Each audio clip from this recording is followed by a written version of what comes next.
Halo semuanya, berikut adalah tutorial cara menghapus FB Lite permanen. Bagi kalian yang ingin tahu bagaimana caranya, teman-teman bisa simak video berikut ini. Nah, kalau teman-teman mempunyai akun FB Lite yang sudah tidak digunakan ya, teman-teman bisa menghapusnya secara permanen supaya tidak digunakan oleh sembarang orang gitu ya nantinya.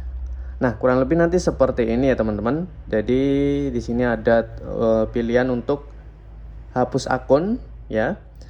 Nah, biar teman-teman bisa mengikuti, kita mulai dari awal teman-teman. Jadi di sini teman-teman tinggal buka aja untuk aplikasi FB Lite-nya seperti ini. Kemudian teman-teman klik garis 3 di pojok kanan atas. Teman-teman pilih pengaturan dan privasi ya. Kemudian pilih pengaturan. Nih. Selanjutnya teman-teman bisa pilih yaitu pusat akun.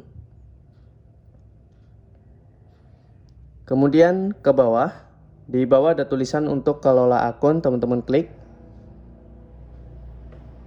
Oke, nah kalau di sini teman-teman mempunyai banyak akun Facebook, tinggal dipilih aja akun Facebook mana yang ingin teman-teman hapus, kemudian klik kelola.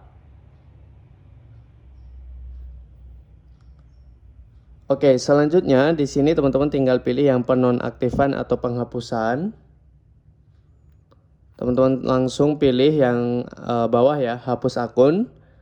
Di sini teman-teman boleh baca dulu penghapusan akun ini atau bersifat permanen ya. Kita klik, kemudian klik lanjutkan. Oke, kemudian teman-teman boleh dipilih salah satu ini, boleh tidak ya, klik aja lanjutkan.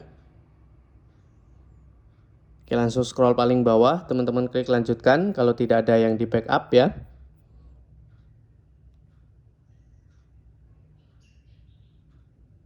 Nah, di sini teman-teman tinggal masukkan untuk kata sandi dari akun yang ingin dihapus ya teman-teman. Nah, silakan teman-teman bisa masukkan di sini.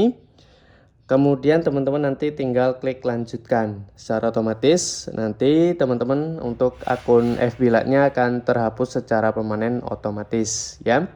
Oke, karena di sini saya hanya sekedar untuk membuat tutorial saja untuk langkah-langkahnya. Cukup sekian, jangan lupa untuk like, komen, dan subscribe-nya. Sampai jumpa di pertemuan kita selanjutnya.